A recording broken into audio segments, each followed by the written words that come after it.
Hello and welcome back to Supposedly Fun. My name is Greg and I am here today to do a book haul revisit for the month of July. If you're unfamiliar, this is where I look at book hauls past, in this case, the last 4 Julys, and see how many of the books that I purchased from my library I have read, how many I have unhauled, and how many I would still like to read. It's my way of trying to make myself a more intentional book purchaser. I feel like I have learned a lot since I started doing unhauls.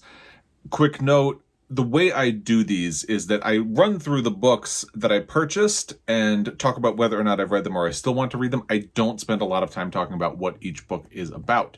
So if you would like more information about one of these books, I will have links to the original book haul videos down below in the description box. So feel free to check those out if you want more information about any one particular book. In this, like I said, I'm just going to try to be as quick as possible because we have 4 years to get through.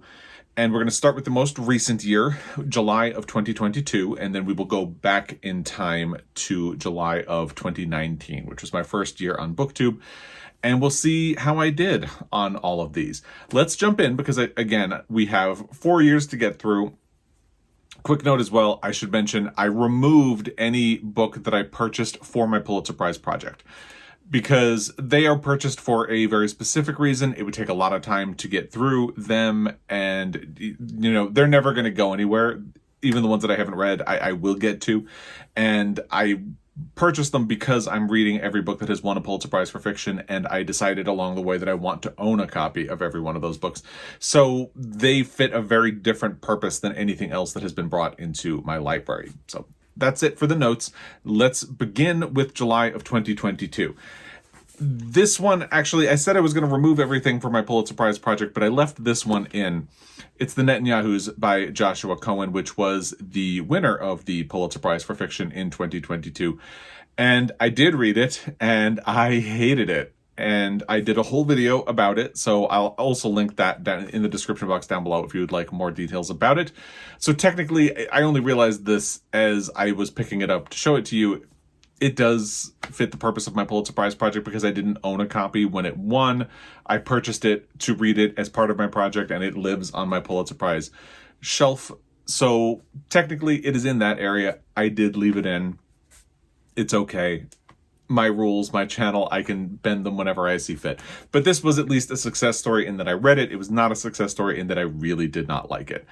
But again, it is part of my Pulitzer collection, so it's not going to go anywhere. It's going to live on that shelf and it will be fine, but it's not going to be faced out. It will always just be spine out, and that's fine. Then we get to the New York stories of Edith Wharton, selected and with an introduction by Roxana Robinson. This was something that I was inspired to purchase by middle of the book march. She read it and reviewed it and made me really curious, so I looked online and found a used copy of it, and here it is on my shelf. I have not gotten around to reading it yet, but I did read something else by Edith Wharton in January. Previously, I had only read The Age of Innocence, and in January, I read Summer, which I also really liked. So at some point, I definitely want to read more of her work. I have House of Mirth, and I have this, and I will reread The Age of Innocence for my Pulitzer Prize project. I remember loving it.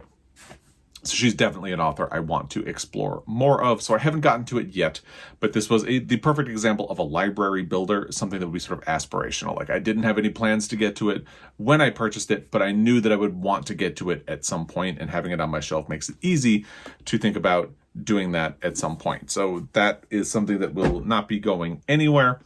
Then we have Our Colors by Gengoroh Tagame, translated by Ishii.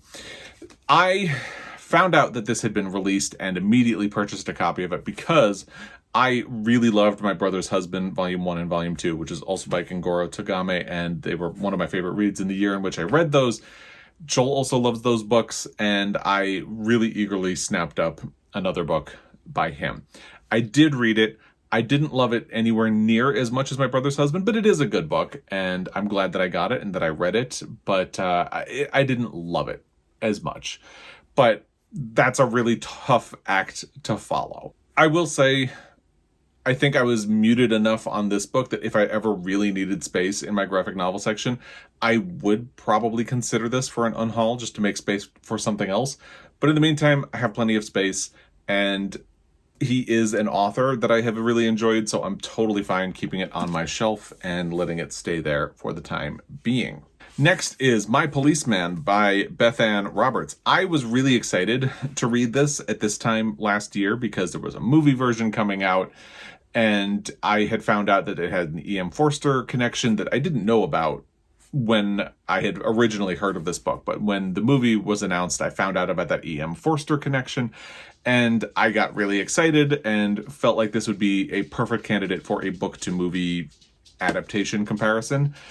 And then people started reading the book and really not liking it. And then the movie started getting really not great reviews. So my enthusiasm just died very quickly and very hard. I still might get to it at some point. I'm doing the E.M. Forster read-along with Jen the Librarian, and information about that will be down below. And in August, there's a prompt to read a book that was sort of adapted or inspired by E.M. Forster. Obviously, this would fit that, so I might think about it. However, I feel like I'm also much more likely to read Alec, which is a different book inspired by. It's sort of a sequel to Maurice. So I don't really know where I stand with My Policeman right now because, like I said, my enthusiasm for it just died when people weren't liking it very much at all. And some of the critiques were kind of like, oh, that doesn't sound great. So I'm going to keep it. It'll stay on my shelf. I'm not hurting for room. But in a year or two, if I have not gotten to it, it might be a candidate for an unhaul. We'll see how that goes. And if you have read this and actually enjoyed it, let me know your thoughts in the comment section, because right now it just doesn't sound like anything I'm excited about at all. Then we have Another Country by James Baldwin. I had sort of asked after I read Go Tell It on the Mountain where I should go next for a James Baldwin, and an overwhelming amount of people said Another Country based on the books of his that I have already read. And this is one that I have not. Still have not. And I'm really looking forward to it. I love James Baldwin. I am looking forward to reading another one of his books, so this is not going anywhere. I will be happy to get to it at some point. And then, I believe when we were in Helena for Pride last year, I purchased Volume 2 and Volume 4 of Heartstopper by Alice Oseman. And I did read both of these. So there's a success story right there. And I think season 2 of the show will be coming. So I think there's another edition or volume that will be coming at some point. And I will probably get that as well at some point. I'm not going to be beating down the door to get it, but it will be exciting when it does come out.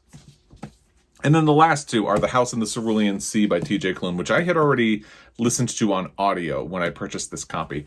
I just liked it enough that I wanted to have a copy for my shelf, so here it is. So I had already read it when I purchased it, and then the other one is Under the Whispering Door, which I've heard a lot of really good things about, but I still have not read. Joel did read it, and he liked it, so hopefully I will be getting around to it, but out of the two, I have only read one. So, looking at July of 2022, I brought 9 books into my library, excluding Pulitzer purchases. And of those, I have read 5. So that's a good track record. 5 out of 9, I'll definitely take it.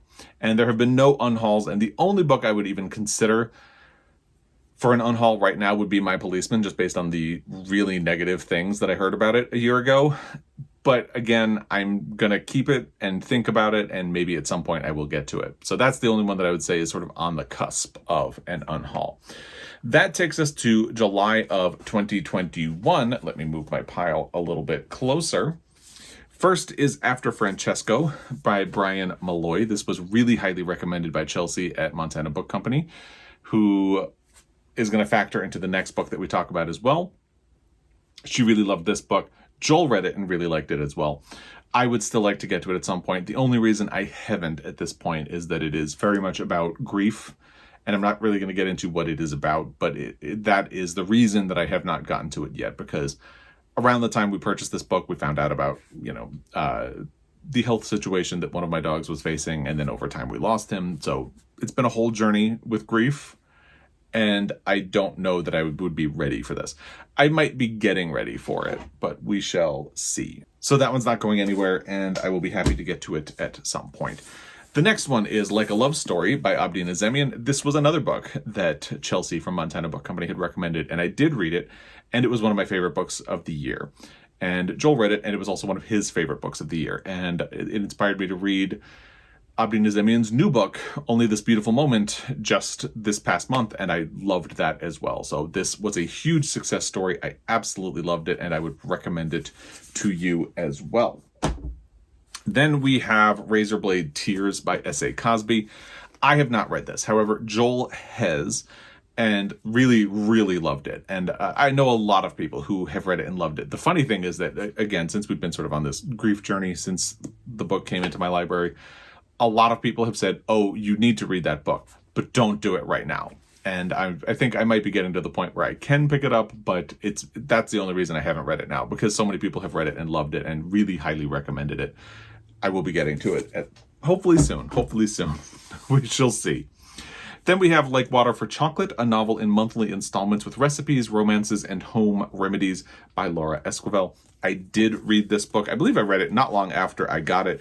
It's a very cute book, and as it says, each chapter is a recipe. Like January is Christmas rolls, so it'll have the title, and then it will have the ingredients, and then the preparation is the actual chapter.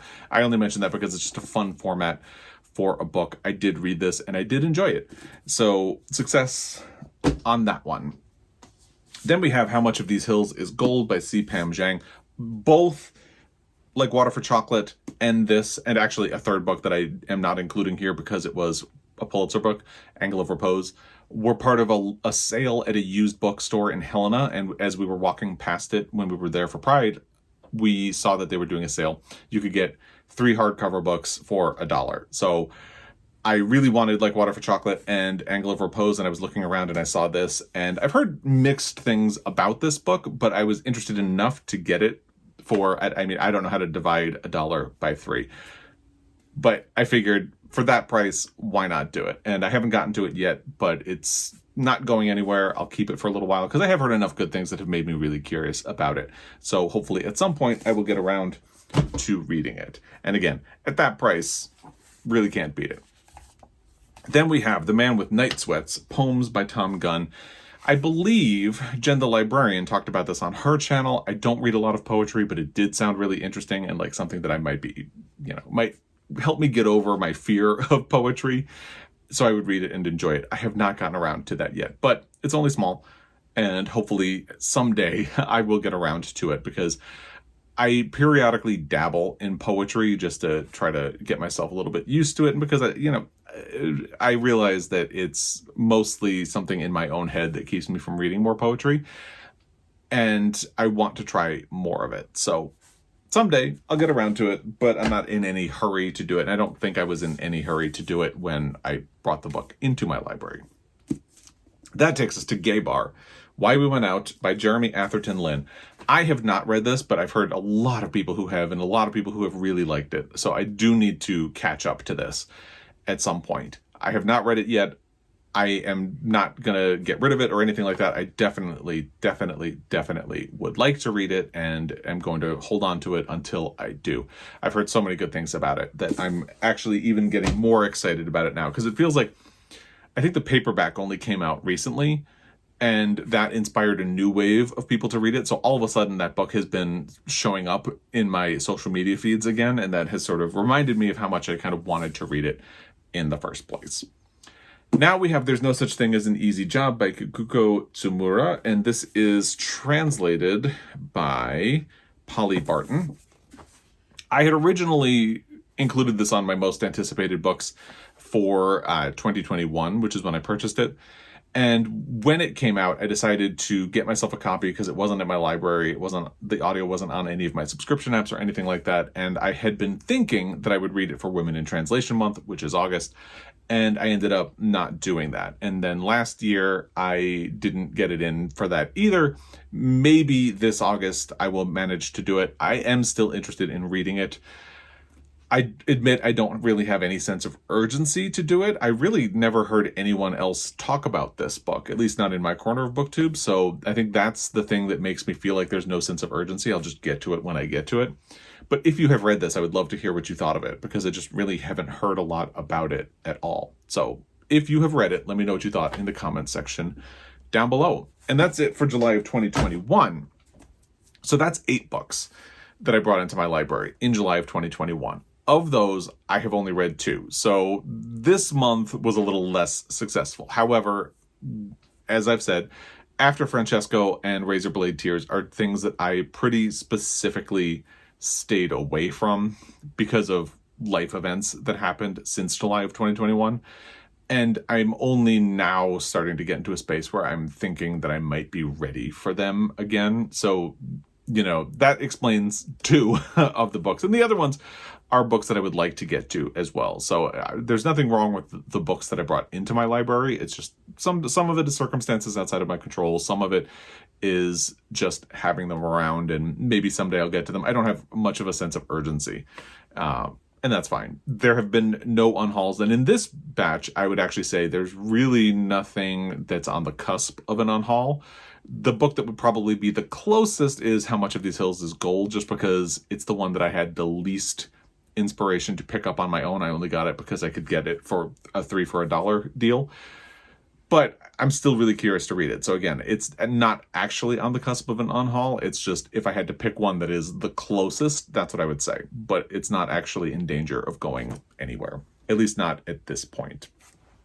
That takes us to July of 2020. And there were only 4 books that I brought into my library in July of 2020. The first one was Olivia by Dorothy Strachey. I have not gotten around to this yet, even though it is only small. I am still very curious to read this, even though I've heard some mixed things about it. It's sort of classic, it's only small, and there's a lot going for it. I did almost pick it up, I think in May. You know, I brought it with us when we went to Pullman earlier this year to get medical treatment for my other dog. And I figured because it was small, I might pick it up while I was there, but I ended up just not in the headspace to do it, so I did not.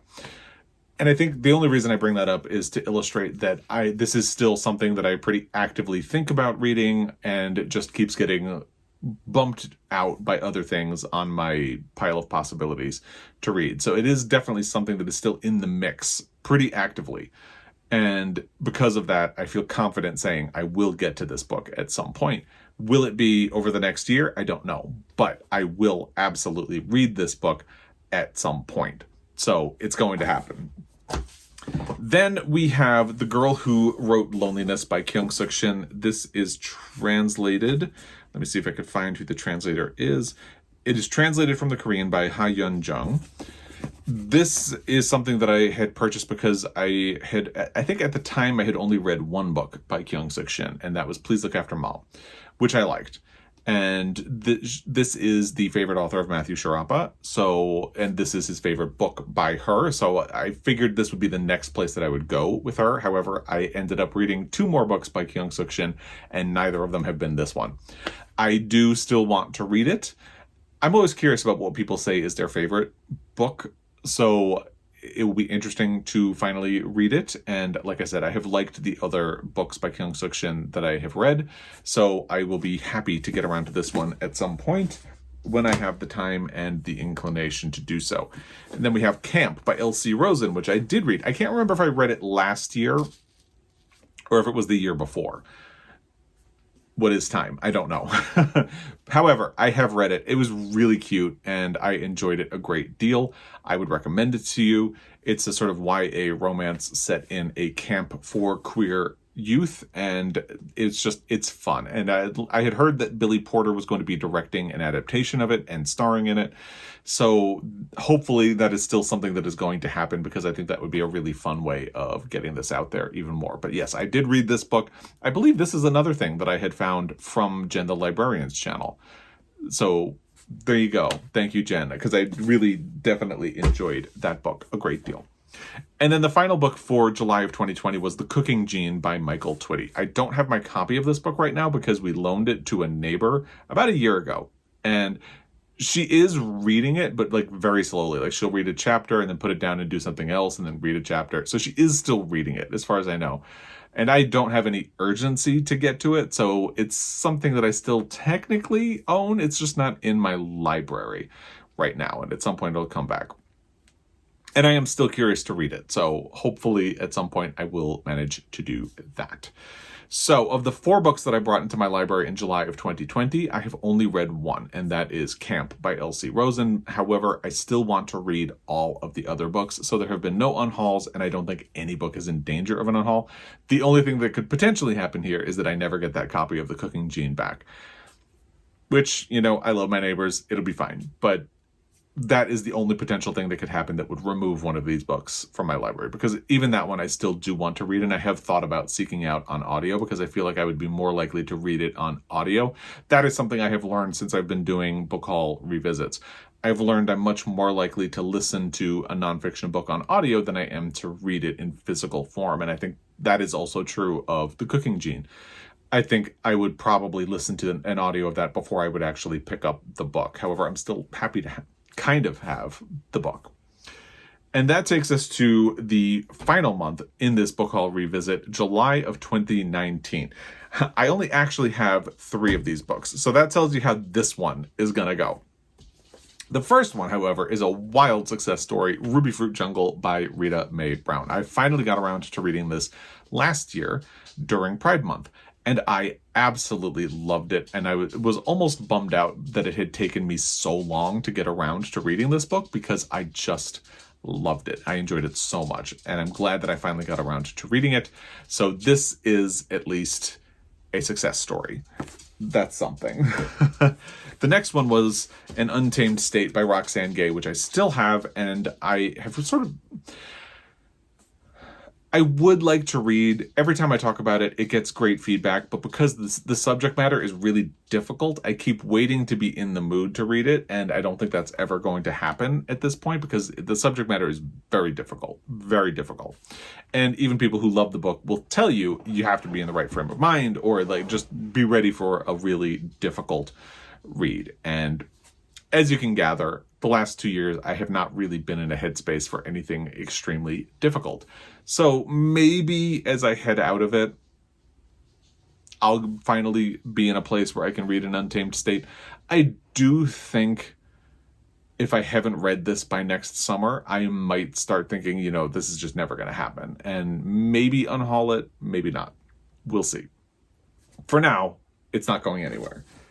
But we'll see what happens in the future. And then we get to some unhauls. There was Bastard Out of Carolina by Dorothy Allison, which I had gotten from a library sale for like $1. And this is another one I heard wildly mixed things about it after I hauled it. There were people who really loved it. There were a lot of people who really aggressively disliked it as well. So I started thinking, based on the feedback from people who really didn't like it, I was thinking, am I ever going to get around to reading this? And then there were all the people who pointed out that it's a very difficult topic as well. So I decided, I'm probably unlikely to read this. So I did unhaul it, and it is no longer in my library. And I think I mentioned this last year, and somebody commented to defend the book and say I should have read it. I apologize. It's gone. So there's nothing I can do about it at this point. Maybe I'll think about getting it from the library or doing an audio of it at some point. But I based on the feedback, and again, it was wildly mixed, mostly negative. I didn't feel like it was something that I would be getting around to. And then there was Happiness by Aminata Forna, which feels like it has fully disappeared from discourse, although in 2019 there were a lot of people who were reading it and talking about it, and it's funny how that happens. So I saw it at a library sale for $1. I picked up a copy, and then I just kind of thought to myself over time, I don't feel like I'm actually likely to read this book. So I said goodbye to it, and it is no longer part of my library. Then we have Three Women by Lisa Taddeo. I did attempt to read this book, and I DNF'd it. I did not even make it very far into the book because I heard some critiques of the book as I was getting ready to start it. And when I started reading it, I felt like my experience of the book was very much in line with those critiques. And that let me know this isn't going to get better because I was already aggressively disliking the book. So I felt pretty comfortable putting it down and getting it out of my house, exorcising the demon, just because I really did not like that book. or I did not like the part of the book that I experienced, and based on feedback from other people who had finished the book, I knew it wasn't going to get any better. So I said goodbye, and it was fine. Then we have The Far Field by Madhuri Vijay, which I read for the BookTube Prize, and I really did not like this book either, and decided I just didn't feel like I needed to have it as in my library, so it's gone, and that's fine. And then there's The Pervert by Remy Boydell. I really wanted to like this book. It's a sort of graphic novel that fuses elements of memoir. But I loved the idea. I didn't actually enjoy the book very much, so I ended up getting rid of it as well. And it is what it is. And then the final one, we finally get back to a success story, How We Fight for Our Lives, a memoir by Saeed Jones. I did read this book and I did like it, so there you go. We're ending on a high note with this one, at least. So in July of 2019, I read 4.5 out of 8 books. The half is a little generous since I definitely did not make it halfway into Three Women, but it's just the easiest way to talk about it. So if you want to, I could have said I'd read 5 out of 8. There are actually only 3 that I haven't attempted to read yet. Let's just say that. And there were 5 unhauls out of 8. So this was my first year on BookTube. I definitely learned a lot about myself as a reader.